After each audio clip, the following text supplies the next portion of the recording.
students. Welcome, admitted students. Congratulations on your admission into UC Berkeley, and thank you for your interest in physics and for learning more about the physics department. The way today's agenda will work is first we'll have some introduction of our panelists. Then Anna and myself, we're the undergraduate major advisors in the physics department. We'll just give a brief overview of the department, just about 5 minutes or so. And then really it's going to be open for you all to ask questions. So we have 2 students here. And let's start with introductions. I'll just mention again. So my name is Kathleen Cooney. I use she, her pronouns. I'm an undergraduate major advisor in the physics department. So students come to us, both recently admitted students, intended physics majors and declared physics majors, for help with and support with academic planning, for questions you might have about policy, and for being connected to resources, community, to start with some of your grad school or career planning as well. So I'm Kathleen, and I'll pass it over to Anna to introduce herself. Hi, everyone. Welcome. My name is Anna Hilkey, and I am the other undergraduate major advisor in the physics department. So as Kathleen said, we're really just here to support students and kind of walk you through the program, answer any questions you have. And so happy to see so many of you here today. And I'll pass it to you, Rahul. Hello, my name is Rahul. I use he, him pronouns. I'm a 4th year physics major, at Berkeley. So it's nice to meet all of you. And then I guess Katie's the last person that's gonna go. Hi, I'm Katie Griffith. I am a graduating senior, woo! But I'm also a transfer student. So if you have any questions, if you're coming from community college or potentially re-entry student, I'm a little older than most undergrads also. So ask me anything. And to start off as well, if Rahul and Katie want to just mention anything you've been involved in, either student clubs or research experience, just to give students a sense for that, that would be great. Sure. I guess I can say. So in my time at Berkeley, I've been pretty heavily involved with the UC Berkeley Society of Physics Students. So as a sophomore, I was the outreach officer, and then I became the vice president, and now I'm the president of the club with an amazing Erica Hathaway. Also, I guess on the research front, my research is kind of in theoretical quantum information science, condensed matter, and AMO. And I've worked, and I do that work in Norman Yao's group here at Berkeley. I've also worked in a high energy experimental group here at Berkeley as well when I was a 1st and 2nd year. I wasn't really involved in clubs. It's a little harder, I think, as a transfer student to feel connected, but there is a transfer course. If anyone's a transfer, I highly, highly, highly recommend Physics 153. It really helped me develop study groups, and since you guys will probably have some in-person options, you'll actually be able to make connections this coming fall, which will be great. So if you're a transfer, definitely get into that. And as far as research, I actually was able to get research the summer before I came to Berkeley through an REU program, which is called Research Experience for Undergrads. That was in Rochester, New York. So I came with that to Berkeley. I applied for a thing called URAP, which is an undergraduate research apprenticeship program. And I got into a neutrino physics group through that. And then the next semester, I got into a condensed matter group as well, just professor contacts. Like I knew a professor from going to office hours a bunch, really was how that went. But even after all that research, I actually decided not to go to grad school, and I'll just be working after. So yeah, that's what I've been involved in at Berkeley. Great, thanks so much. And as I give a brief overview of the physics department, Anna Hilkey will post in the chat a few links that you might find helpful if you want to bookmark them, just about our curriculum and some supplementary resources. And then we'll kind of label and send some resources throughout the session as we're answering questions. So just a very brief overview. In the physics department, we typically have about 320 majors. That number can vary year by year, but that's the most recent number. For transfer students, the cohort of physics transfer students is usually about 40 students intending to major in physics who come in their junior year as transfer students. As Katie mentioned, and transfer students will be reaching out to you and four-year students as well, just with resources and emails. So if you see emails coming from myself or Anna, just take a look for some resources and feel free to reach out during the summer if you have questions. But one thing we'll stress up front is you want to make sure you're on the intended majors email listserv. So you should start getting emails by late June. If you don't, feel free to reach out to us just to make sure you're on that list. It kind of depends on what you checked when you were admitted. And also, as Katie mentioned, the Physics 153 class is something you really want to keep your eye out for if you're a transfer student. And she was a transfer mentor in that class, and it's really just a great class that introduces you to a lot of community, a lot of resources, and some opportunities for mentorship and involvement. And so we'll outreach to you about that class, but just to kind of put it on your radar. And for all students, again, Anna and I are a great first point of contact. As advisors, if you end up having any questions specific to physics or even outside of physics, and we can kind of connect you to the right resource. So we encourage you to reach out to us in the summer or as you're deciding or whatever might be most helpful. So as I mentioned, we have about 320 students, about 40 each year that are transfer students. A brief note about prerequisites. So these are for four-year students, because if you're a transfer student and admitted, you most likely completed it through your sequence in community college. So typically students in their first semester take the Calc 1 class. In your second semester, you'll take a Calc 2 class, and you'll take the first course in our physics series. You'll either do the 7 series or the 5 series. The 5 series is sort of an honors version of the 7 series. So it's for students who have a pretty extensive physics background. And this stuff is all in the website that Anna's posted, but it's just to kind of give you an overview up front in case you have questions for our students as well. So in that second semester, usually you're taking Calc 2 and Physics 5A or 7A. And then in your third semester, you'll take a multivariable calculus course alongside 5B or 7B, and 5B they both come with lab components, some built in, some are an extra class. Then you'll take a mathematical physics course in your fourth semester, and you'll take the third in the physics introductory series. So either Physics 5C if you're in that honors series, if that's the right fit for you, or 7C if you're in the other series, which is still adequate foundation. They're just a little different. If you have questions about that, Rahul could probably help answer them as well from the student perspective. And this is there's also a course called Physics 77, and that's a recommended course for students. And again, our student panelists could help you talk through this. It's not a required course, it's a recommended course if you don't have a programming background. A lot of programming skills, especially Python, are really helpful for physics research if you're interested in getting involved in research opportunities. And also it has an overview of other kinds of programming skills that are helpful for research. Python also shows up in a few upper division courses. So if you don't take this course, you're probably going to want to take advantage of our Python tutor and maybe also do some of like self-paced Python stuff or take one of our student-led courses on Python. We can talk more about that.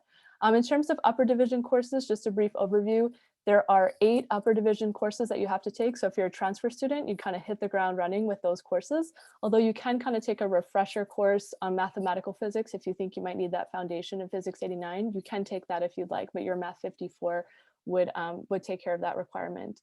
So for the upper division courses, there's 8 requirements, 7 of which are fixed. That includes 2 lab courses and some other courses we can talk about more detail as the session goes on. And then you have 1 flexible elective that has to be an upper division physics course, but you can choose which one. Something else I'll mention is you can waive out of Calc 1 and Calc 2. If you get a 5 on the AP Calculus BC exam, you can waive out of Calc 2. If you get anything else, like if you get a 3 or higher on the AP Calc AB exam, or lower than a 5 on the BC exam, like a 3 or 4, you would only be able to waive out of Calculus 1. If you've taken community college courses that are articulated on assist, you can also waive out of math requirements through that.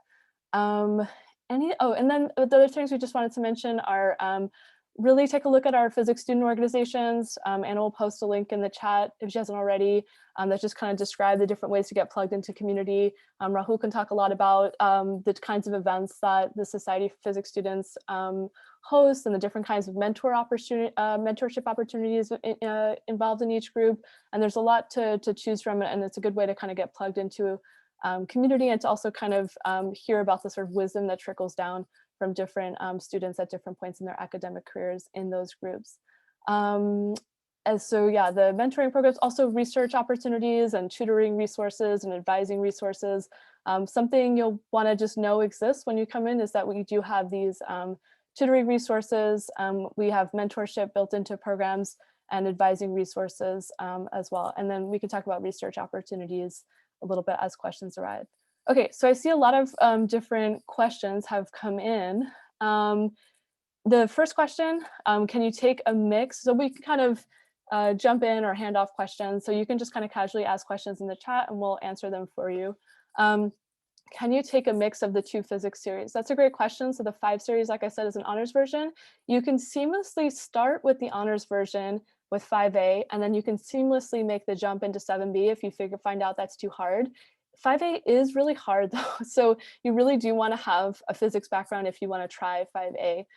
So you can do that pretty seamlessly. If you start with 7A and mix and want to switch into 5B, you do have to take like a little bridge course for 1 unit. It's called Physics 49. So that's a little bit of less seamless, I guess, but still doable. It's just a 1 unit course. Switching after you've done 2 courses in a series is a lot more complicated and not recommended. So that's sort of the answer to that question. Is there anything in particular from lower division courses or content, whether it's physics or math, that you would strongly recommend to brush up on for transfer students to better prepare? So I'll let student answer take this question. Yeah, so I think if you can take Physics 89, it's supposed to be, you know, it's like linear algebra and differential equations for physics, supposedly. But as a transfer, I saw a lot of new stuff in there, first of all. So that was important. The main thing that you end up using an outrageous amount is Taylor series and sums. Know how to deal with those in physics world also, and how to, yeah, kind of, it's almost like you're doing physics math. You're not really, so it's almost like you don't need to know the full rigorous math as much as you need to know how the physics people are going to tricks to take limits in certain ways and make it work. So it's not necessarily something you can really get from a pure math course. I don't know. Maybe you can, but I think that it's important to maybe refresh that kind of stuff. And then if you can take Physics 89, it's definitely super helpful to be introduced to the kinds of things you'll see in Berkeley courses where you maybe didn't see them at your community college at all. So. Yeah, I guess maybe I can supplant this a little bit, just because so I'm also a math major here at Berkeley, and I would say that the way that like math is used, at least in like the upper division courses, is kind of distinct from the way that like math majors typically use.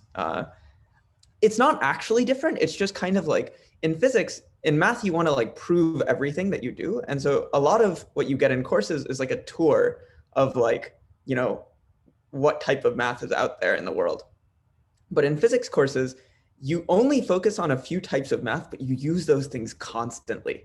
So I would say maybe to kind of to brush up on the Taylor series point, like I would just maybe do like problems from like some mechanics books where they explicitly have you do Taylor series. And I think if you really get good at doing those like few problems, then you'd be super well prepared for the upper division. And just a quick note on Physics 89 for transfer students. What some students do, because you've already taken a Math 54 equivalent, so you've already fulfilled that requirement if you're a transfer student, some students take it pass, no pass, and some look into taking it in the summer. So once you're admitted, you're eligible to take summer classes. You do have to work it out, see if it works with your finances. But some students take 89 as a little refresher. If you read the course description and it seems like a good refresher for you, you can take it pass, no pass during the summer. It will be remote. So that's sort of up to you where you're at with your sort of Zoom fatigue and exhaustion with that for the summer. Or some students take it in the fall. Pass, no pass, and some students don't take it depending on where their background is. So I'll just make a note about that. Really quick, I just want to add, because that question also asked about physics along with math, and I didn't notice that at first. We've been finding that a lot of the gap for transfer students is actually in 111A, which is the lab class here at Berkeley. And so if you, also, I think this has come up with, if you take the 5 series instead of the 7 series, you might be at a different place for 111A. So if you've never seen a breadboard or circuits of any sort before, whenever you take 111A, it could be your second or third semester as a transfer student. You know, maybe look into refreshing or learning for the first time a little bit about building circuits. And that's probably further along for most of you, but just be aware that I think that there are some issues with preparation for 111A, both as a transfer, but also as whether you take the 5 or 7 series. There's been some issues coming up. I'm in the lab committee, so just be aware of that also. In terms of the next question, and I know that someone had, Julie had her hand raised as well, so we're kind of going to go back and forth between chat and hand raised. So we'll do a few of the questions in the chat since they're coming in quickly, and then I'll defer to some people with their hands raised. For this class, for the question about if a course has Physics 77 as a prereq, can you use CS 61? The thing I'll say from the advising perspective is that with a prereq, like with a question like that, you'd probably want to end, there's nothing in the system that's going to prevent you from enrolling in the course, but if Physics 77 is enlisted as giving you the foundation for that course, you're probably going to want to check in with the professor about it. Students might have more insight into whether they think CS 61 would provide an adequate foundation for courses that that entail Physics 77. Yeah, sure. I can say something about this. So I think if you take CS 61, the CS 61 series, you're more than prepared in terms of like how to program. Like you will learn how to program way better than you will in Physics 77. But the advantage of Physics 77 is that they'll teach you numerical methods for dealing with physics type problems. So an example of this is like a Monte Carlo method. So like one way to estimate, like, I don't know, the area of a circle is by throwing points at a square and seeing, you know, like, and only keeping the points that are distance 1 from the center. So you'll learn these sorts of things in Physics 77 that, you know, may be valuable in the course that lists it as a prerequisite. I will say, and I don't know if the advisors, if this is okay to say, so please cut me off if the advisors think this is not kosher. Prerequisites are a suggestion. They are not strictly a, they are for your own benefit that they are listed, and no advising benefit beyond, like, there's no requirement beyond that. You can take any course even if you don't have the prerequisites for it.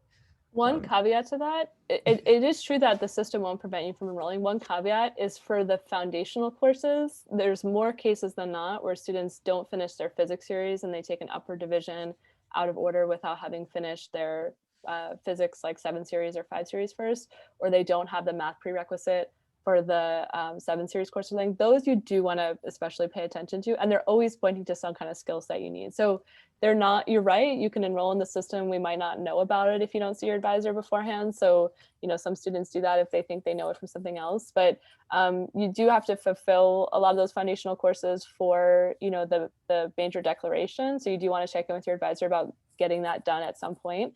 And also you have to, and also like a lot of students will think they can take things out of order and then they fail the courses because they really do build on each other. So just tread with caution with that. Sometimes I think students can discern and flexibly do that, but just know that they're also there for a reason, especially the foundational courses.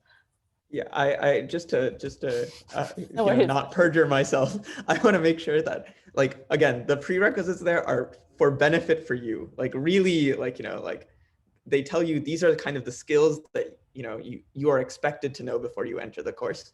And the only good way to get a sense as to like how strictly those things should be enforced is by talking to the professor, I think, or the advisors.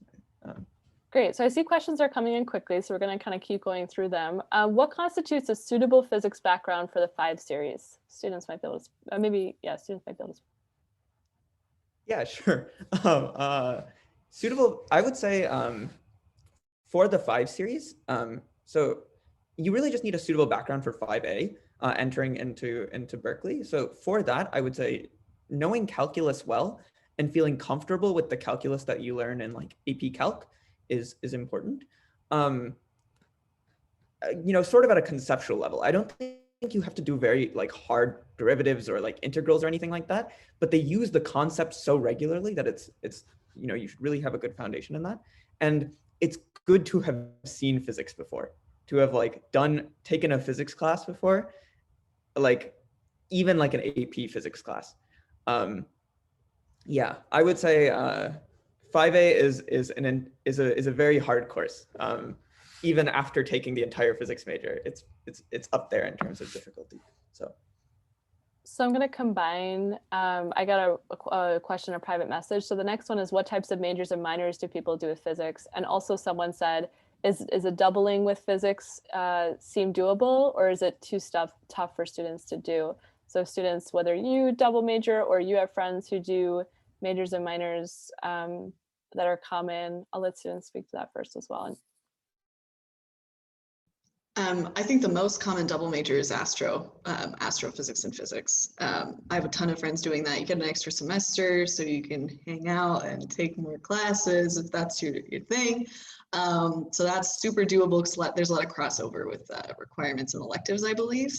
I know, I'm sure Rahul can speak on math, but I also want to point out, I have some friends who have done some interesting minors. I know a guy who did public policy minor. Just took some summer courses because it just filled those, he just did those, which was interesting. So there is ways to do it. And you get a few more, like there's unit caps that you can get more units because if you have a minor and things like that. I personally just did physics only because as a transfer and then COVID and stuff, it just wasn't realistic for me to do. And I just wanted to focus on research and my career afterwards. So for me, it's all about prioritizing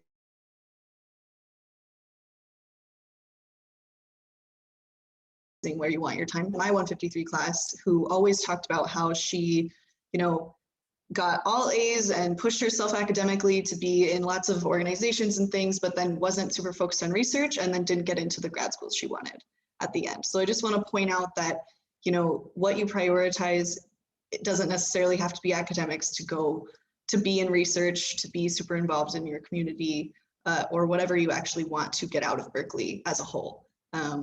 And I don't have a minor, but I personally started taking a lot of electives in energy and resources and environmental science and things like that, which was super, just for me as a person, very beneficial.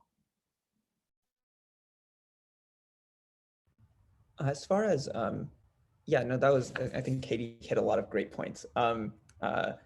So just to answer quickly, as far as like logistically doing other majors with physics, my favorite part about the physics major is that the requirements are pretty minimal in terms of other majors. Like, I think each requirement is kind of daunting, is the thing with physics, but certainly at the level of classes, you can certainly take it, another major. Whether it's in, a student's bandwidth to do, another major is a different question. And also whether it's advantageous for their future goals is also a different question. But yeah, if you want to do physics in another major, that's certainly possible, I would say.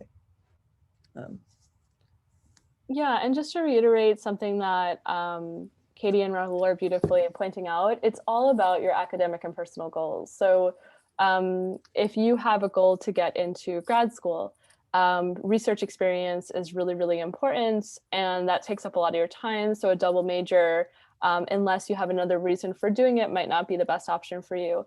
If you're, the college is also, the College of Letter Science is also very much emphasizes that a double major, you really have to check in your reasons for doing it, because a lot of times it can make things a little more inflexible for you. So if you really want to take certain classes in a different major, a minor might be better. Minors are more flexible, or you might just want to take the certain classes you want to take and not be locked into a major. So really think through why you'd want to do the double major. Certainly it makes sense for some students, and sometimes it keeps doors open for students or things like that. But sometimes taking the courses you want gives you a little bit more flexibility.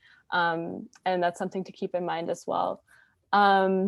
In terms of other, yeah, so math is common, astro is common, as I said, and then some computer science is common too, but those are probably the most common ones. Some people do like a minor in computer science. to have some programming skills beefed up alongside their physics major if they might want to, especially if they might want to pursue careers after. Also, the data science major has just, or minor, has become pretty popular among physics students also, especially Astro. It's very helpful, apparently. So this next question is logistical for, and then we'll go to, I think, Julie, who was raising her hand before. We'll skip over her then. For a math minor with physics, would we have to take both 89 and 54? I think that's listed on the, math department website. It would be a question more for math, because you're basically asking math if they would accept 89 if you're majoring in physics and minoring in math. So it's more, it might be on the math department's website if you just search UC Berkeley Math Department and kind of look at the requirements for the minor. Or you can reach out to a math advisor if it's not clear on their website. I don't know offhand. I think it's interchangeable if you're a double major on the math side, but and on the physics side too, actually, if you're a double major. But I don't know for the minor, you'd have to check it with math if it's about getting that excuse for math. Julie, Wright, I'll let you unmute yourself since you had raised your hand before. Sure. Hi. Thank you, Kathleen. And I just have a question for Rahul and Katie. So because you guys are, doing undergraduate work right now, what I'm worried about is, how difficult is it to get into research? Because my goal is grad school and I haven't really done any research thus far. And plus, how hard is it to make connections with your professors? Because you do need like recommendation letters, and I'm just kind of worried about that.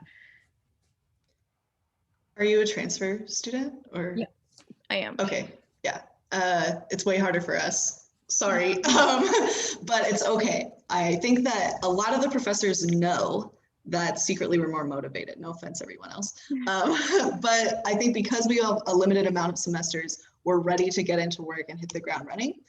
So definitely look into your app. There's tons of projects throughout, not just physics, but other programs too, that you can even do a project with them and it still counts as research. Look into ULab. That is a student-run sort of research thing. It's like there's a student project and then there's student mentors that are ahead of you, and you can just work on a project and put that out there. There are tons of research fairs Kathleen sets up at the very beginning of each semester, it seems like, where you can go look at research that certain groups are doing and literally meet the grad students. They are there pretty much to recruit undergrads a lot of the time. A lot of them have spaces and they want you. Don't be afraid to just talk about it. Talk about your interests. Don't worry about not having too much experience. Be willing to show up and work and learn. And that's all you can do. And they'll see it. They'll see your passion first. I think that's super important. So okay. It's definitely possible and probable if you just want to. Yeah, and actually, maybe I can also, that was a beautiful answer, Katie. Maybe I can also comment because I see some questions in the chat that kind of relate to this, which is like, is it possible to get to know your professors at Berkeley, and like, what are class sizes like and stuff like that? And I would say, I was really worried about this before I was coming into Berkeley. And I have to say, I think it's fine. Like surprisingly, getting to know faculty in classes is really easy if you just go and ask them questions afterwards. They're usually very understanding. Yeah, so, and as far as like getting research done, like, again, Kathleen and Anna do a really great job in making sure that we have lots of opportunities to get research. So I know a lot of like people who came in, their first year, who started doing research after 2 years, and like in their third year and fourth year. And what their strategy was that they just really diligently focused on research for like 2 years, and they did really well in grad school applications. So yeah, so I think it's very possible to get research and also do very well, just by really, focusing on all the tasks that you're given and trying to do a great job. Okay, good, because that's something I was worried about. Yeah, and connecting with professors, again, like you guys get to go in person, which is really great and super helpful for making connections. It doesn't really apply virtually. Faces and stuff, but definitely go to office hours. And I think, if you do go to one of the research fairs and just make a connection with a grad student, that is a great way in. And then by the end, you need a rec letter, you ask the professor, but that grad student's gonna like help them write it or something, or like, you know, give them the input because they were the one working directly with you. So there's definitely ways to make connections that aren't just directly with a professor if you aren't able to, you know, make their office hours or make that kind of connection. But yeah, and a few things to point out. So first of all, at the bottom of the chat, Anna has shared a few helpful links. Some are not at the bottom now because more questions have come in, but you should see the link for URAP, which is one of the places where research opportunities are funneled through. One thing I will point out is that most applications for research tend to be due by like the last week of August, first week of September. So if you're coming in, you might want to check same with the ULab application, which is the student-led research. It might be second week of September, but just to be safe, let's say it's the last week of August, first week of September. So if you're interested in research and if you want to hit the ground running with research, you know, come mid-August, start taking a look at these sites, see what their deadlines are, see what their applications are. It can't hurt to apply, especially if you have the time, space, energy to do so. And just to reiterate, URAP, which is linked there, is opportunities with professors in the physics department. There's actually ones listed for other departments as well, if you're also interested in astro or other things. ULab is student-led. And so this is a great opportunity as, for transfer students and also for freshmen and sophomore. You know, it can be competitive to get research opportunities. Some people use it as like, okay, I'll see if I get into URAP. If I don't and I get into ULab, that's awesome because then I get that student-led experience. And others want to start with the student-led experience to kind of really feel like comfortable hitting the ground running in that student environment. So you can kind of keep track of those websites for the applications, knowing that you'd be applying, you know, end of August around then. Anna also linked our supplementary physics advising website in the chat, and that has some compiled recommendations from our student community and from advising about research.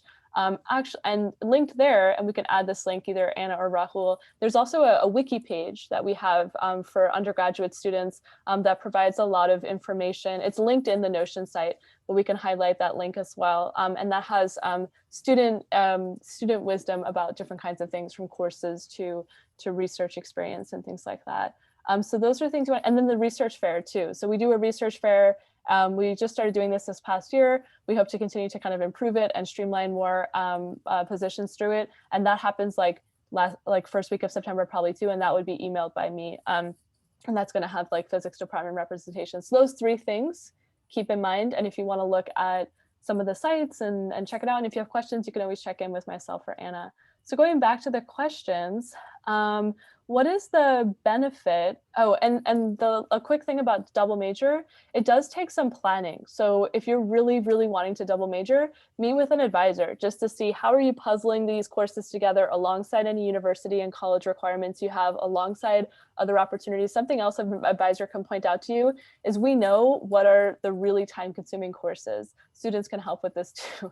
But there's one that's really time-consuming, the lab course 111A. So you might not want to take that course that requires so much of your time alongside your hardest math course. So there's some planning tips that could help, and you might want to kind of meet with an advisor if you're thinking of a double major.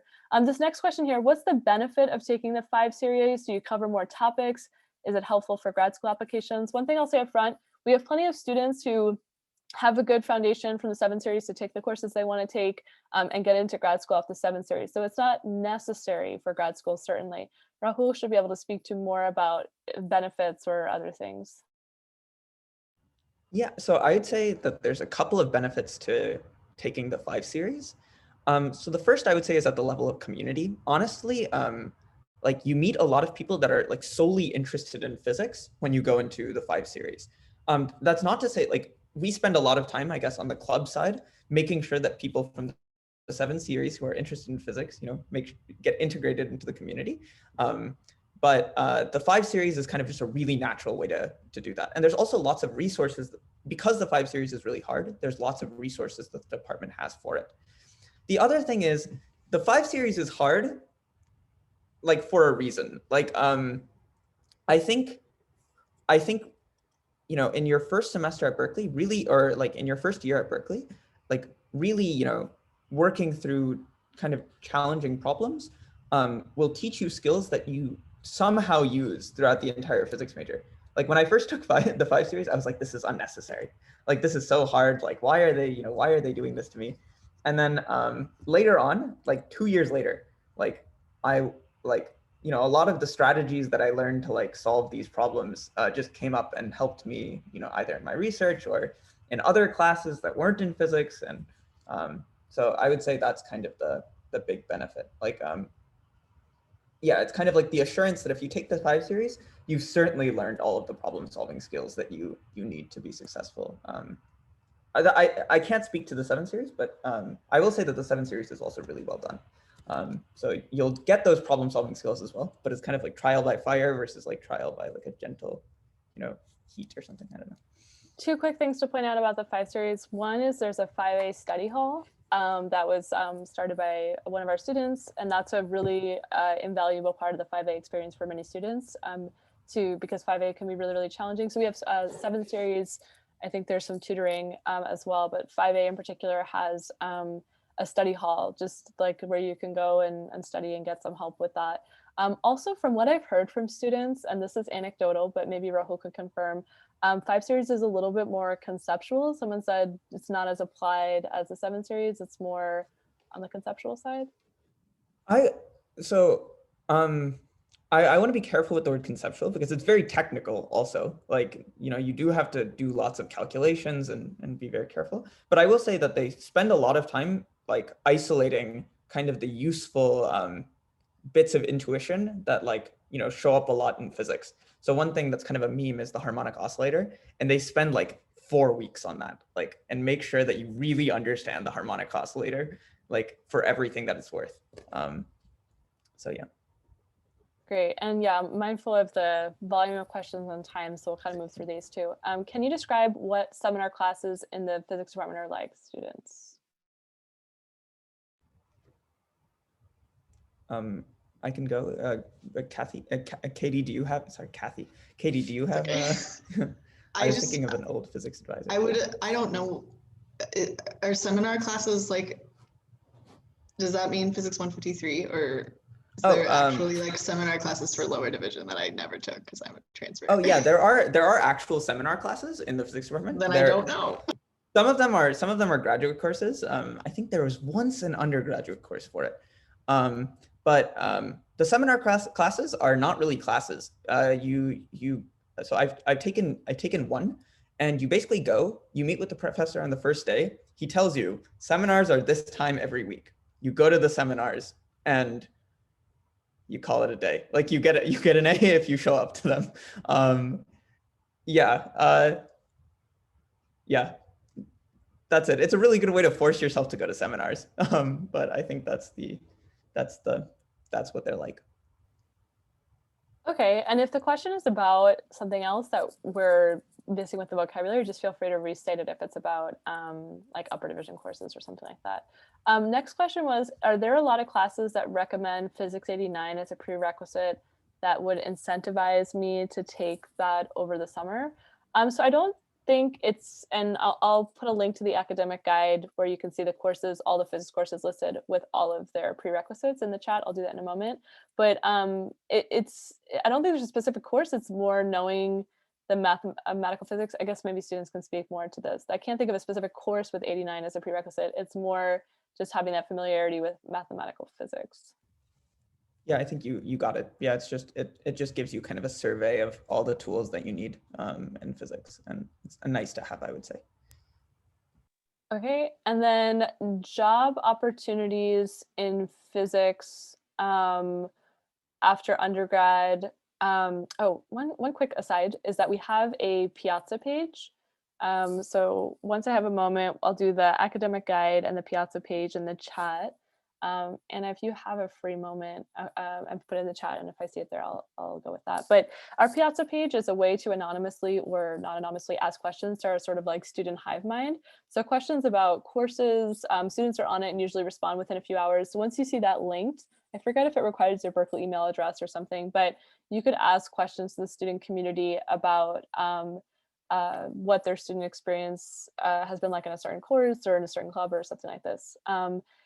Job opportunities in physics after undergrad, what different fields and companies would we be able to work with? So I have a few thoughts on this. I know what Katie also does. So I'll hand it over to Katie first, and then it's an area of growth. I'll start there for the physics department, because physics is the career path for physics majors, there are options, and you have a great set of skill sets, just problem solving, analytical, some coding background, research skills, all these kinds of things. Because there's no direct pathway though, you kind of have to be proactive about discerning what you want and how you want to get there. So I'll let Katie speak to it, and I'll kind of fill in other things from the advising perspective. Yeah, I think that physics actually weirdly prepares you for a lot of different fields. I recommend highly making a handshake profile when you're here. You get that through your Berkeley Career Center type of thing. They send a bunch of emails, you'll figure it out. But that's like LinkedIn, but for Berkeley people. And I've gotten like millions of recruiting emails from weirdo places. I'm like, I don't know any of this, but they're like, please come, we want you to. So there's like teaching STEM, you know, in the academic sphere, obviously go to grad school professor thing. That's sort of the track that we see the most because we have professors that did it. And so that's sort of what we see the most, but there's a weirdly large percentage of physics majors that go on into the finance sector, which is very interesting. Just our problem solving skills go into there. I personally am interested in renewable energy. There's tons of, you know, Department of Energy, so you work for the government or city planning or things like that. I'm more interested in like waste management, water treatment, but from what I've seen, you know, it's so broad. There's on Handshake, you'll see there's like a list on positions in there of like majors they want you to have, and physics is in a lot of weird places you wouldn't expect. There's some nonprofit renewable energy things I've seen, a ton of, you know, IBM type, you know, and Apple and Google and all these kind of like coding tech companies. Definitely they don't care if you're fully a code person. If you can kind of code, they might train you. I've gotten recruited by software engineering positions and things like that. It's very broad. So just, yeah, be proactive, engage with Handshake, engage with the Career Center. I've been to some career fairs when, you know, back when things were in person. I went to one specifically about renewable energy. So engage with the Career Center about which types of career fairs. They're not just, don't just go to the ones for physics people, go to whichever ones look cool to you. And then tell someone you're a physics major and they'll be like, cool, we started some guy on our team was a physicist. And so, you know, we're a diverse kind of bunch. We can kind of fit into a lot of niches. That's pretty much it.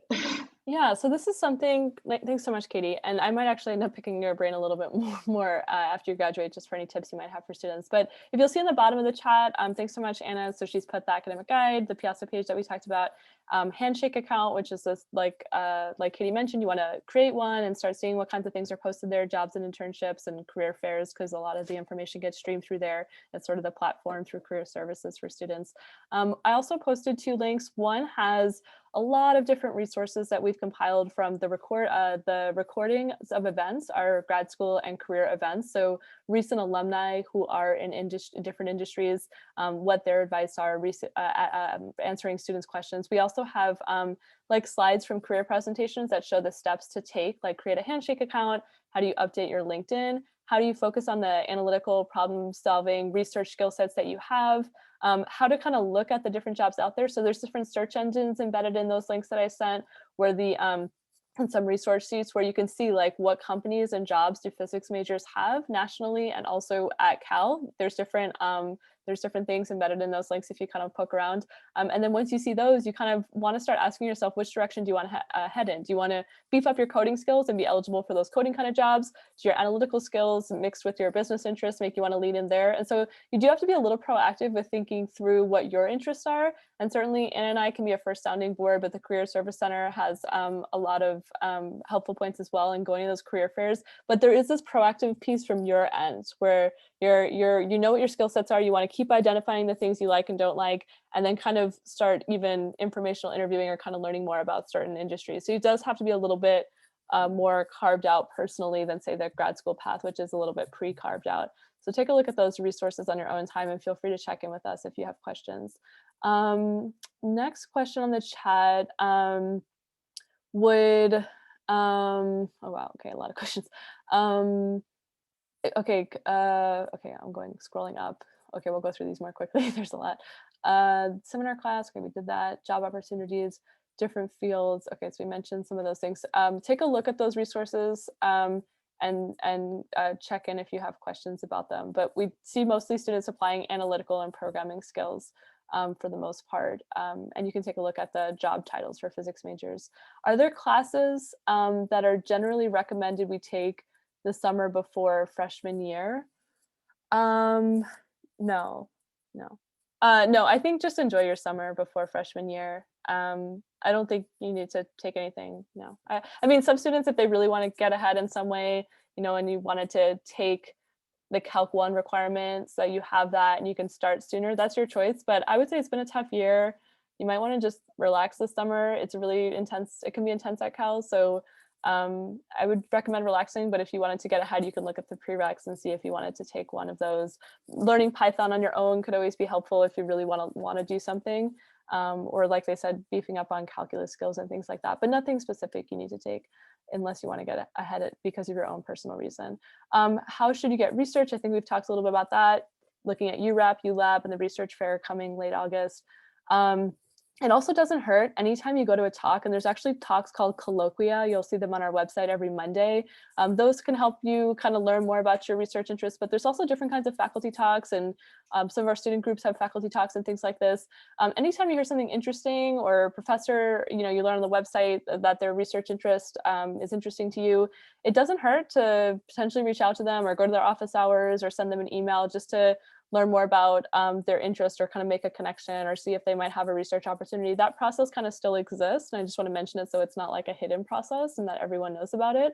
So you can kind of talk to your professors if you're interested in their research. Worst that happens is they don't email you back.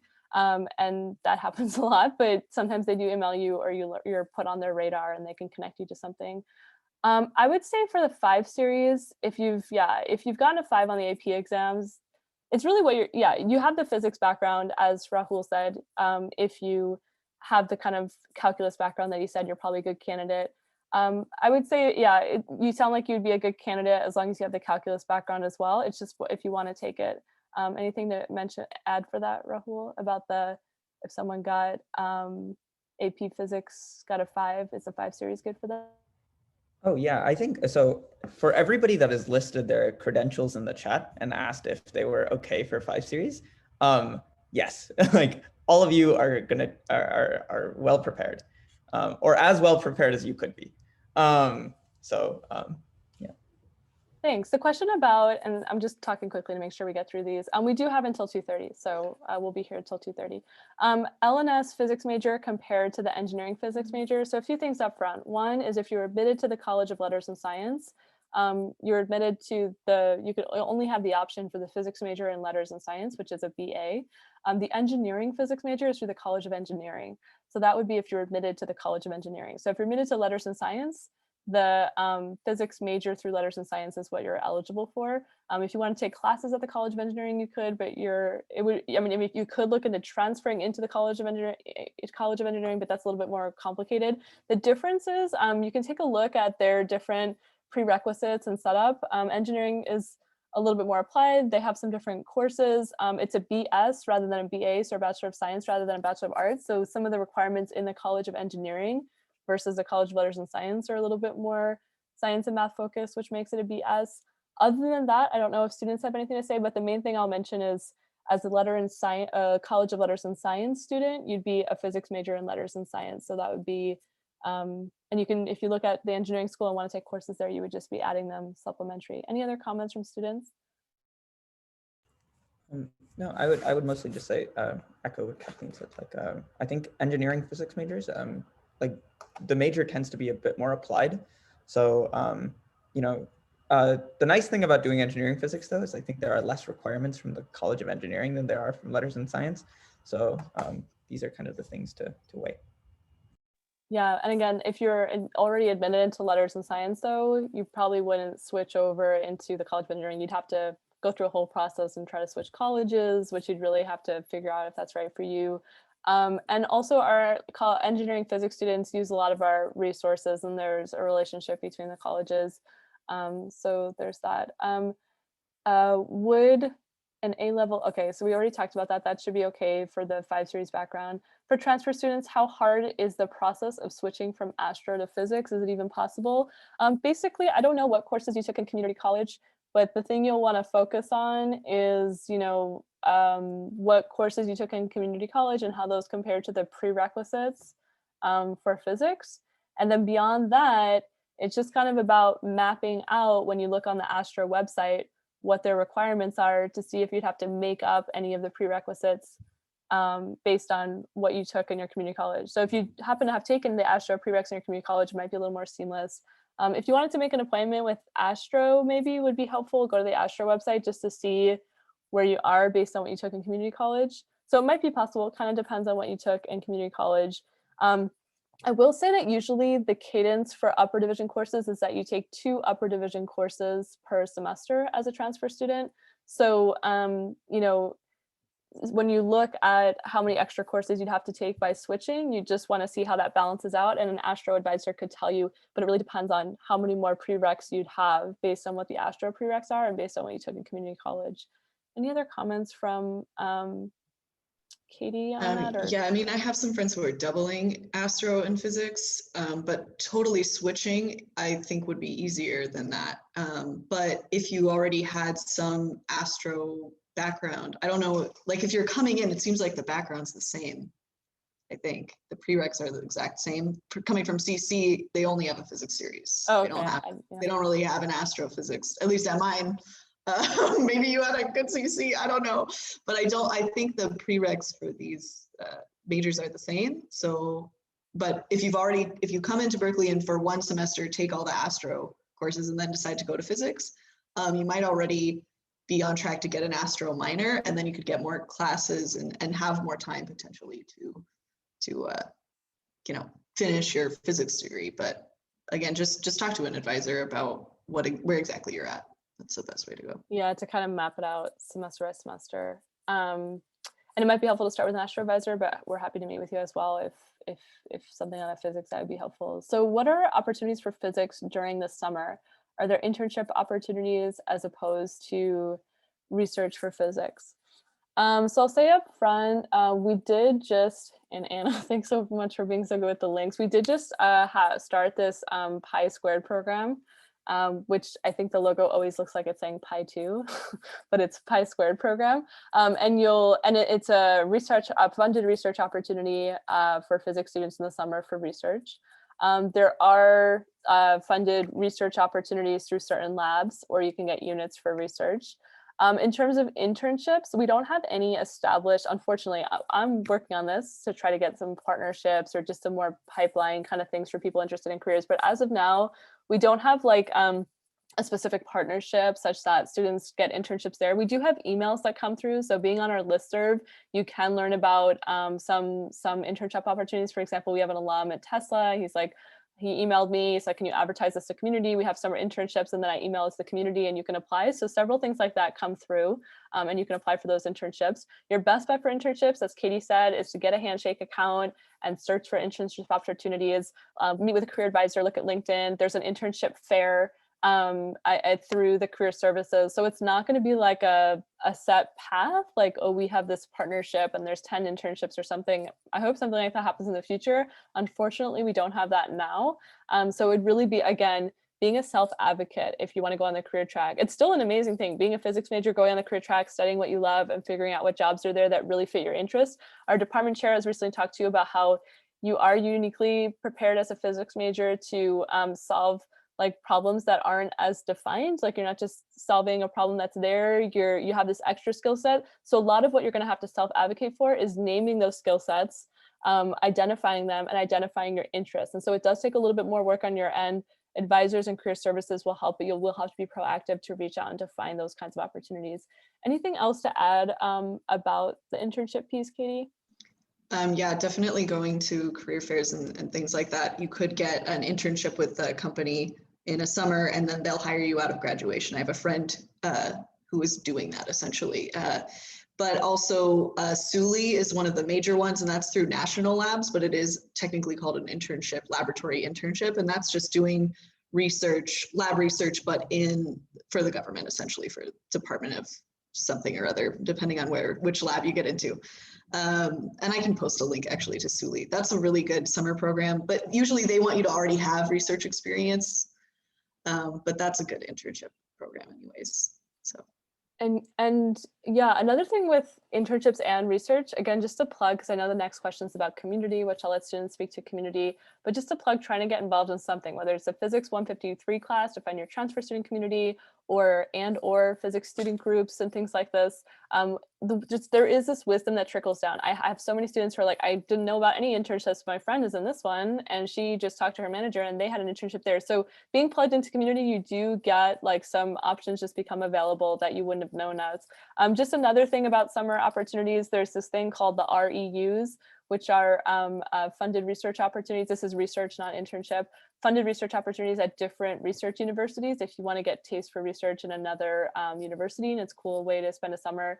They're pretty competitive, but we do have like a panel that kind of talks about them, but just to kind of plant that seed as another summer research opportunity. Next question is about the major community. Is it pretty tight knit? I think it really varies by students. There's a few things I can say just based on anecdotes from students, but I'll let the students speak to that. So I will say, so I think that the physics community is pretty tight knit as far as majors go. Like, so this is relative to like bio, I think, like as an example. But I think the reason that the physics community is really tight knit is because, well, I think I don't want to comment on the transfer students, but I think it's because of the transfer course. You know, a lot of transfer students get to know each other. I hope that's true. But Katie can tell me if I'm perjuring myself. But as far as students, we have a really wonderful facility, the reading room, which kind of gives a home to all physics majors that they can kind of study in. And this is a really wonderful way to get to know people. There's also lots of ways to get involved with the community, which is why I think the community is really, you know, close. So typically you do this through clubs or by being involved with department committees. So I can say personally, the reason I felt connected to the physics community is because I joined SBS and I went to SBS events and I met a lot of people through there.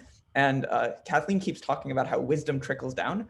I think in my first semester, I met someone at an SBS event, just an upper division student, and they were doing something that I was interested in. So I talked to them, and I think it drastically changed the course of my undergraduate, you know, curriculum. And I would say, you know, I'm pretty satisfied with how Berkeley has turned out.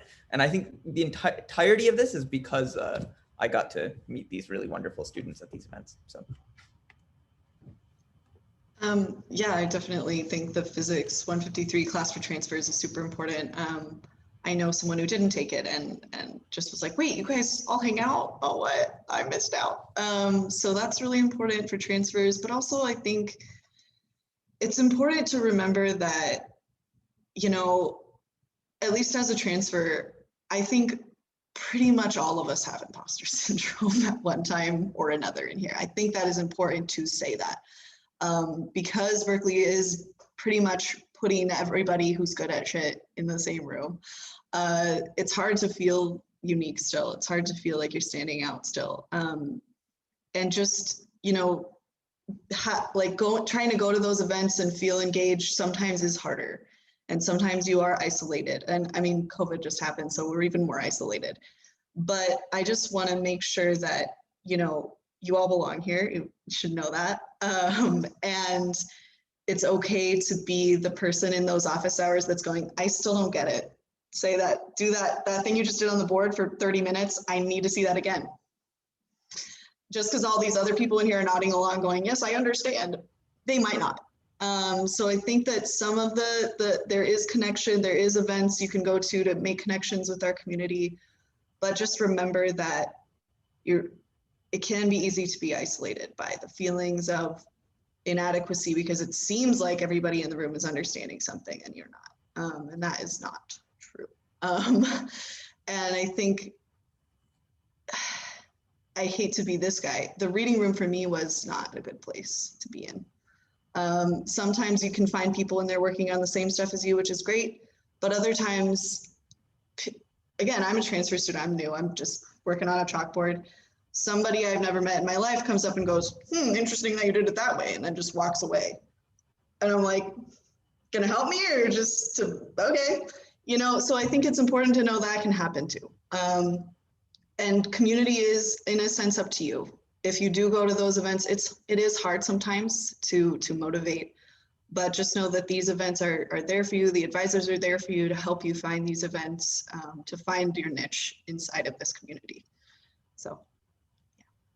Yeah, I can also maybe just quickly say that, yeah, no, that I totally, I guess I feel for Katie's experience, because I think every student goes through some version of this. And I will say, the reading room is like a really natural ecosystem for physics majors. But as a result of that, people can be cruel, and so can people in the reading room.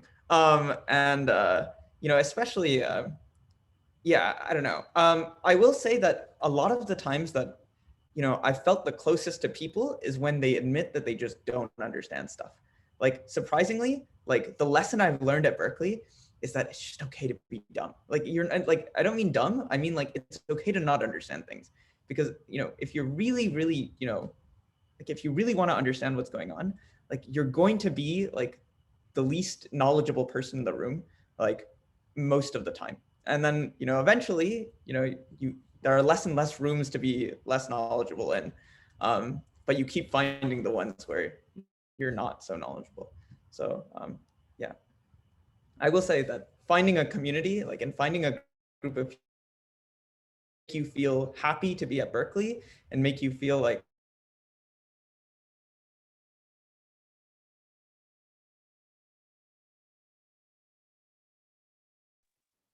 essential. And yeah, it can be hard in college.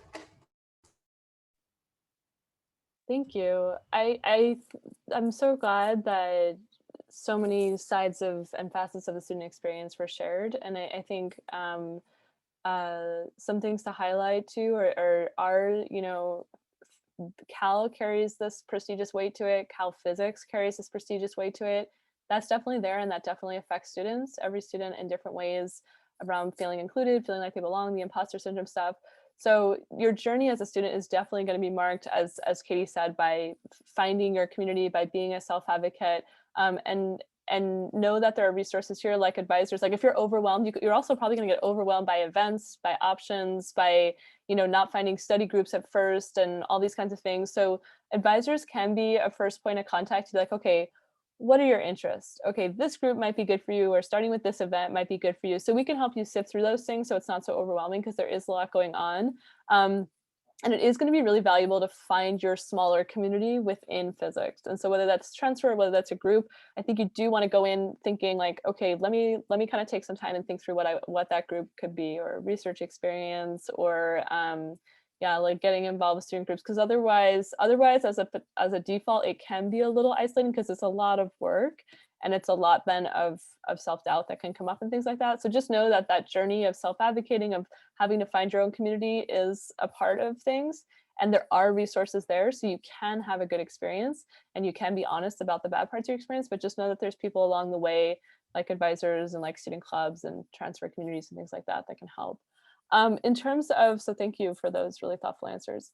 In terms of would you recommend research in the first year? I'll let students speak first on this. I mean, as a transfer, get in there, but I don't think as a freshman, no, just chill. So yeah, I guess the big thing about research is that like, to get the most out of research, you should devote yourself to it. Like try to work at it very consistently. The way that you typically do research as an undergrad is that you meet with someone once a week or once every 2 weeks or something like that. And there's a thing that undergrads do, which is that they do all of their work right before they're supposed to meet with someone, and then don't think about it for like, however long they have till the next meeting.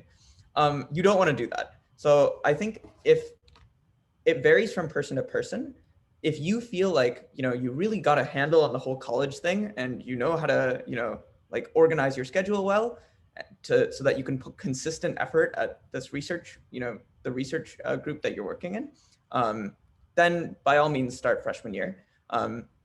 But if you feel like, classes, I really want to focus on my classes and get a good foundation in physics, and it's just a lot for me right now, it's fine to take a year. Like, I think that there's very little correlation on whether you started research on your first year or second year and did well in grad school. So, or for grad school admissions or job applications. Yeah, I would say one thing you could do is you could go to the research fair, see what's out there. You can, if you want, take a look at some of the positions if you're just curious, like come, mid to late August. I think ULab, the student-led research opportunity, is underutilized by first and second year students. That's sort of a lower pressure way to get your feet wet in research, especially without any research experience. I do think a big part of the first year is just being open to exploring things and adjusting. So more often than not, I think usually it's not always an awesome idea to get involved right away because you're still figuring out what a Cal course load is and trying to navigate your resources. If you really want to, you know the ways to. We listed them: URAP and ULab, and kind of looking through the resources. But yeah, that's a good point, Rahul, that there's probably no correlation about getting started your first year versus your second year. You just want to maybe know things in your first year, so how you might move through them. But also agree with Katie that transfer students have to hit the ground running and kind of be self-advocates in that way. Sorry, just a quick, it's like earlier you said, like when I asked like how you can get help, and like you said that and you said how to get help, and you said that you would meet with someone like every week. Who do you meet with again? Or no? Oh, sorry. For research, you can you basically meet with your direct supervisor in a research group. So I guess research group works because there's like a PI, a bunch of grad students, or like postdocs and then grad students. And as an undergraduate, you're at the bottom of the food chain, kind of. And so you either work with a graduate student or a postdoc. Sometimes, if the professor is very, open, you'll work with the professor directly. But the point is that you'll meet with this direct supervisor, regularly. They'll give you something that, you want to work on, and you'll give them progress updates every week. Typically at the end of your meeting, they'll say like, okay, maybe get this done next week. And you go and you tell them, what you got done, what you thought about, and they'll tell you ways to move forward. So that's kind of what I meant by I just want to point out also, it really depends on the research group and the type of physics you're doing. I was in a neutrino physics group, and I basically just was coding in Python the whole time. So it's like, okay, go do this, and then you do it, and then you show it to them. Or you say, I'm stuck, help me. But then I was also in a condensed matter lab where I was literally in the lab with the grad student, and we're all mixing some metals, and someone's got a blowtorch, and we have to be in person contact with that person. So you could be working more closely or less closely, and be more independent or less independent. And that's kind of the beauty of research, is that you can kind of try different labs, different types of physics to see how much of a hands-on person you are, or how much you want to be left alone to like your own devices to just report back later.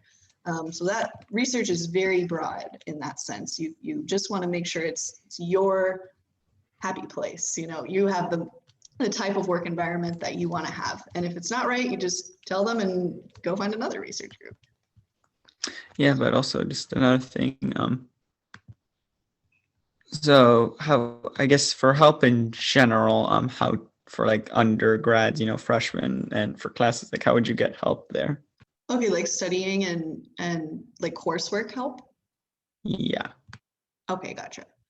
Yeah, I mean, I can't really speak to lower division. If you guys want to hop in, you said there was like tutoring for 5A and 7A maybe? Yeah, so we can share, I think it's been shared by the tutoring page. We'll share that in a moment. And also that Notion website the supplementary website that we shared, and we can sort of reshare. So you have the, some classes have the tutoring support, so we can show you where that tutoring page is. And once you come here, you can always ask an advisor, where's the tutoring page? Most classes have office hours held by the professor and the GSI. So like if you're stuck at a problem set or something, going to your tutor hours or your GSI or professor office hours could help with that. If you're stuck on academic planning or on groups to join, Anna and myself are the advisors. You'll hear from us with the intended majors email listserv, which I'm actually going to put in the chat. This is the listserv. Once you have your Berkeley Gmail or whatever they call it, Bmail, you, I'm not sure what it's called, but you can look in your groups, you can search for groups and join that group. You should be on it. We should, by having clicked that your intent to major interest is physics. If you don't hear from us by say late June, just email Anna or myself. And so I'll put my email in the chat now. And Anna will put hers as well. And if we don't hear from us by late June, maybe there was some kind of logistical error. Usually it captures most students. You can also probably self-join it. So touching base with an advisor, if you kind of forget, wait, I forgot about tutoring office hours, we can touch base with you. Students really like to form study groups too. So that's a really great way. Try to find, sometimes in your discussion section, you can ask, like, does anyone else want to form a study group so you can do problem sets together? Students have recommended that, but like tutoring, office hours, and then also seeing your advisor if you have any other kinds of questions. So, and Anna and I put our emails in the chat, are helpful. If your last name falls in A through L, you'd be in Anna's caseload. M through Z would be my caseload. Does that answer your question?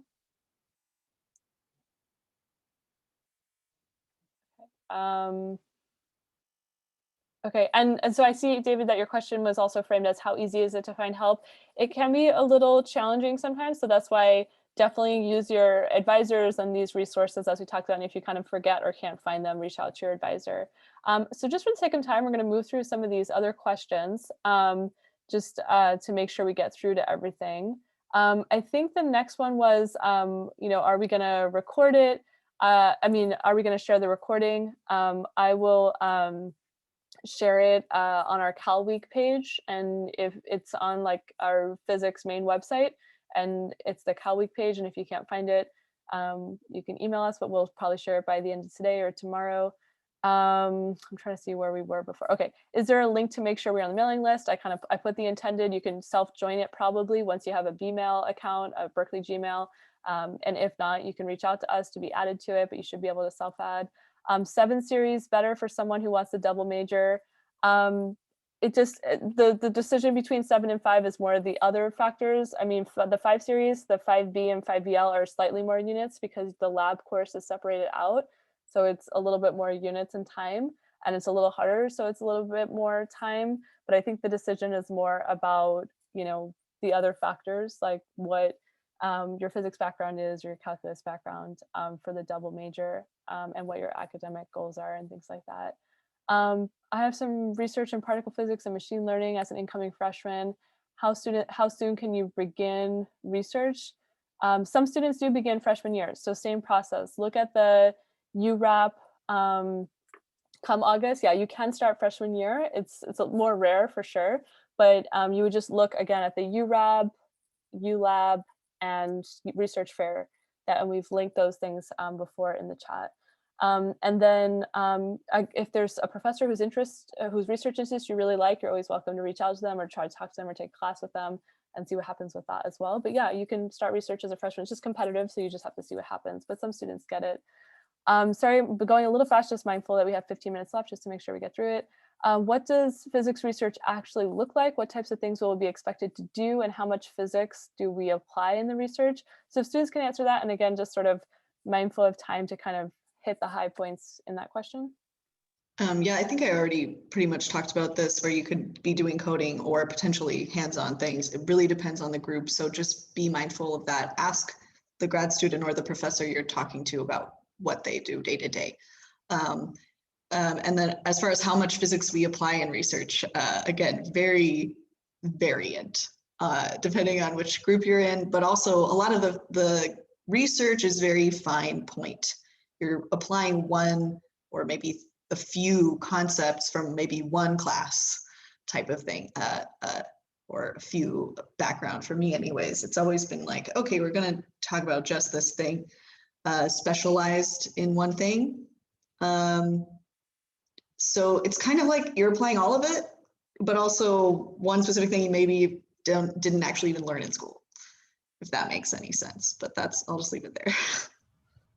Just to quickly, add to that, I would say your classes aren't directly applicable to your research typically, like even whether you do experimental work, or theoretical work, but often your classes are literally your way to speak the language that everybody else is speaking, like and also think at like, you know, or be able to tune to the wavelength that they're thinking at. Yeah, like I will say, like, as I've taken more classes, it's not that I've gotten better at my research, it's that everything that everyone is saying, like suddenly it's like it feels like English, as opposed to you know, whatever it was before. So You know what? Also, Anna, if you can link our CalWeek page, because on that page we have, we just had a poster session, and you can see students' posters. There's a link embedded in our CalWeek page because we're kind of featured the poster session. You can see students' posters, which kind of capture the research that they're doing, just to kind of get a sense for what research is out there. A recommendation we also hear is to apply for research experiences that you think you might like, instead of just being like, I just want any research experience, which might be a mindset you have in the beginning, but try to think of things that you might actually enjoy, because the research can really vary from data analysis to more applied and to different kinds of things. If you're just in theoretical physics, there's also this side where we can pair you with a graduate student. We have a club in our student orgs where you can be paired with a graduate student to just kind of study theoretical physics.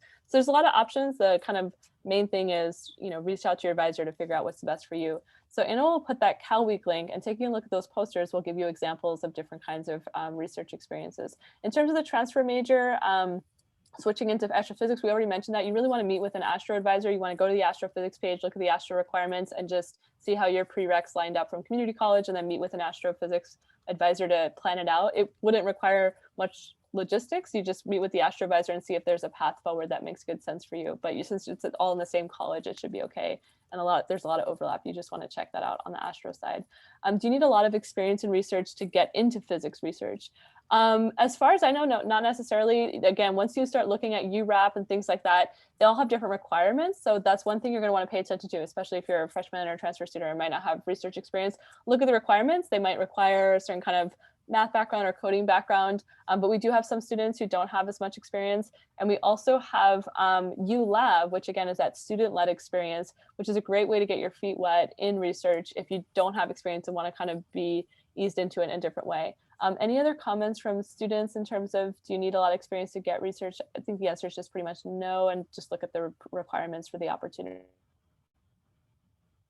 I will say for certain competitive groups, like I shouldn't say there's no groups that are competitive, but for groups that, you know, to do the research, you know, you need to be able to speak more of the language. Like when I was applying, I had taken a lot of courses, and that helped me, you know, I guess stand out when I sent my email. So I guess that's the only motivation. But to get into research, I think like any research group, I think you can do. Start from zero at some point. My first experience as a transfer, my experience was just a summer program that I applied to, you know, completely cold, zero experience. And a lot of REUs, it turns out, have a special place in their heart for community college students that have never gotten to be at a research institution. So yeah, totally, you can start from zero. It's all good.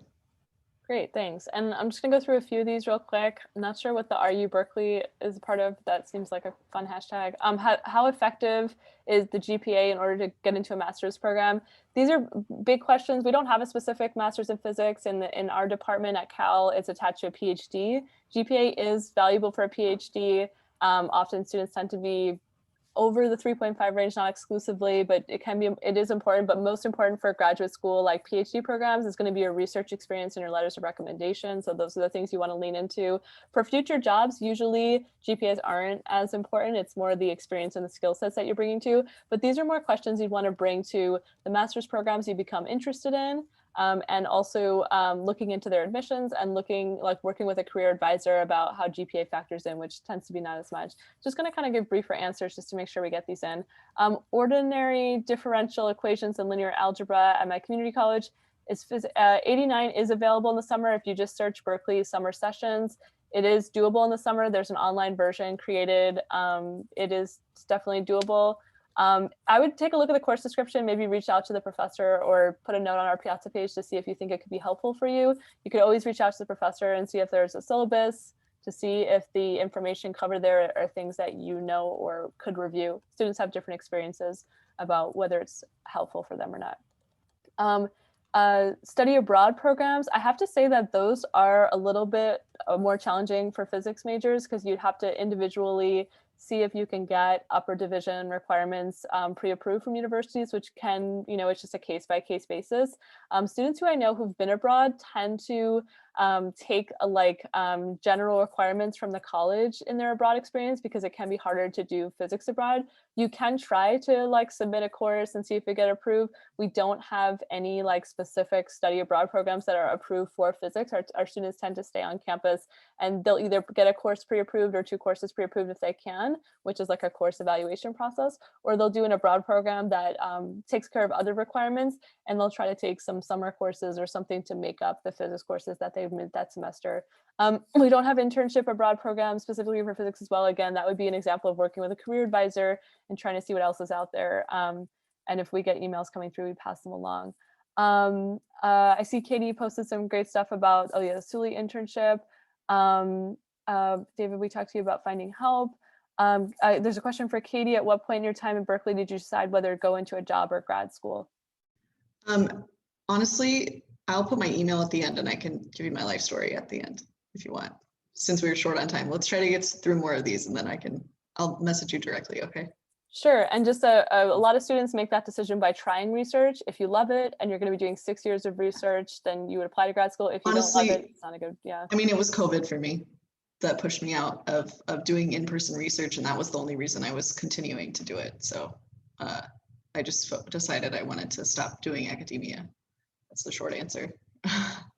So yeah, feel free to reach out to Katie, or and there's other students and advisors can tell you other perspectives as well. How can you reach your academic advisors? So Anna and myself are your academic advisors. So our emails we put in the chat. Mine's just Kathleen.Cooney. Anna is a Hilkey. You see them right below. So you can just email us. Again, she's A through L last names. I'm M through Z last names.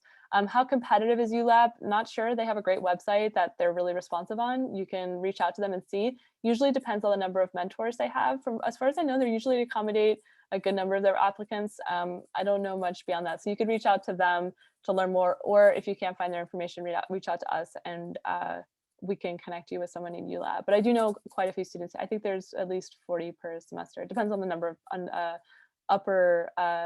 of mentors that they get, which are upperclassmen. What's the intended major's email address? Don't do anything with that address, but it's the group that you might want to join once you have a Bmail. So once you have a Bmail account, you can go and search groups, and that's the group to join to be on our intended majors listserv. You should be automatically added once you kind of sign your statement of registration or something. I'll get the list by June, and then I'll start emailing you. And I mentioned that you can email us if you don't hear from us by June, by late June, because then we can manually add you, but you should be able to add yourself. I would send your email through your Berkeley address if you can. It just helps us keep things organized during your whole time here when you're emailing your advisors. If you took college courses, if they were articulated on a CIST, then they will automatically count as credit, and then it becomes up to you whether you want to take that course to refresh it. It just depends on how well you felt like you learned that material.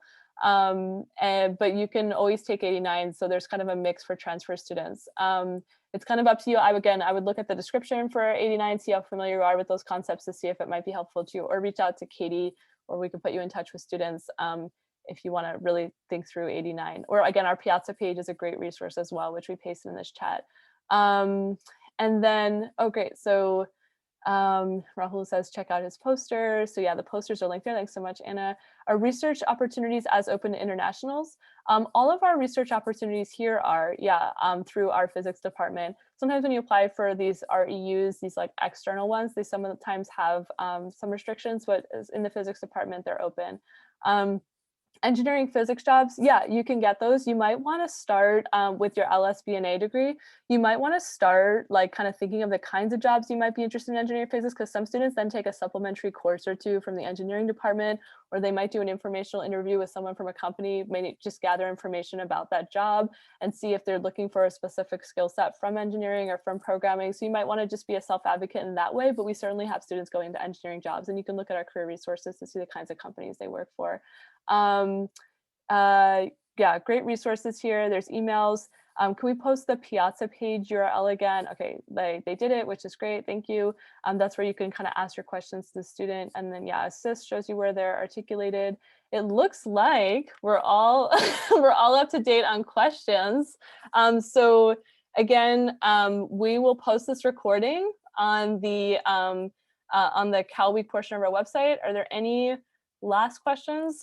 I'll just say in the meantime that we all know you have had a really hard year with the pandemic and with all the different reckonings in our country and with remote learning. So we're thinking of you as you, discern about Cal, and as you think about coming in. We'll have that experience in mind when we come back in person, just to make sure you're supported. And feel free to reach out if you have questions, or within physics or outside of physics for other resources. We're happy to help. So we'll stay on for just another minute in case there are other questions, and we'll make the recording available on the CalWeek website. Yeah, you're welcome. We're happy to help. And thanks to all of the panelists who were so helpful and so honest. Yeah, you're welcome. Juliet, feel free to speak up for the last minute if you want to. Yeah, I just have one quick question regarding for transfers, because I'm, getting ready for, I'm trying to get into grad school. And when I was looking at the requirements for upper division classes, there's about like 7 classes that you have to take for graduation, but then there's an additional 8 recommended classes for grad school. Do you have to take all 8? I'm just confused on that. No, that's a section that we're in the process of deleting. It's really confusing. Oh. No, you just have to take there's 8 requirements total. There's 7 fixed, and then there's this 1 flexible upper division physics elective. And then you can take extra electives if you want.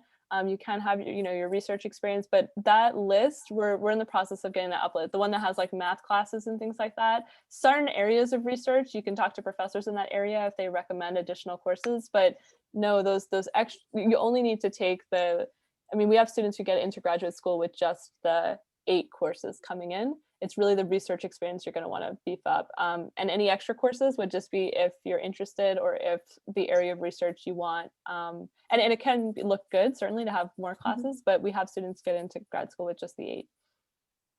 Right. And do you think getting a BA in physics is going to be like less impressive than a BS at, say, a different school now? No, we have a lot of students who get into grad school. And also, you got Berkeley. Yeah, you're in a really competitive school. Honestly, it's a super competitive program. It's just and they know not going to work against you at all. Know. Yeah, they know. So yeah, it won't work against you at all in that way. And again, grad school is all about there's certain GPA things to keep in mind in your upper division courses, but it's really about those letters of rec and research experience, or the things you want to kind of hit the ground running on. Okay, thank you. Yeah, you're welcome. Good luck. Okay, great. So thanks so much, panelists. Oh, sorry. Anna, oh, sorry, Kathleen. Sorry, I was just going to say one more thing. So we all know that this is a lot of information for you all, and you shouldn't feel like you need to look at all these links or memorize all this information. We just wanted to provide this as like good background, kind of an overview. But as has been said a number of times in the chat and with all the panelists, you belong here. We know you can be successful. This is why you were admitted. There's so much support available for you in the department and in the school in general. So just know that we're here with you each step of the way. So in terms of, as you have questions, we're here. And so yeah, just wanted to say that. But it was so nice to have you all here and have your amazing questions. Thanks, everyone. So I'll stop the recording now. Thanks again, panelists. Thanks to everyone here. Good luck with your discernments. Feel free to reach out, and you're welcome to leave, and we'll post this on our website, and feel free to reach out.